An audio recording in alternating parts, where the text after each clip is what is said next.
கிராமத்து ஆடுகளை கவனித்துக் கொள்வதையே வேலையாக கொண்ட ஒரு சிறுவன் இருந்தான். ஒரு நாள் அவனுக்கு சலிப்பு ஏற்பட்டு கொஞ்சம் வேடிக்கை பார்க்க விரும்பினான். அதனால் அவன் ஓநாய் ஓநாய் என்று கத்தினான். கிராம மக்கள் உதவிக்கு ஓடி வந்தனர். ஆனால் ஓநாய் இல்லாததால் சிறுவன் அவர்களை பார்த்து சிரிப்பதைக் கண்டான். மறுநாள் அவன் அதை மீண்டும் செய்தான். கிராம மக்கள் கோபமடைந்தனர். பின்னர் ஒரு உண்மையான ஓநாய் வந்து ஆடுகளை தாக்கத் தொடங்கியது. சிறுவன் ஓநாய் ஓநாய் என்று கத்தினான்.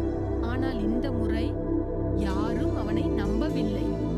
ஓநாய் சில ஆடுகளுடன் ஓடிவிட்டான். கதையின் ஒழுக்கம்: நீங்கள் தொடர்ந்து பொய் சொன்னால் யாரும் உங்களை நம்ப மாட்டார்கள்.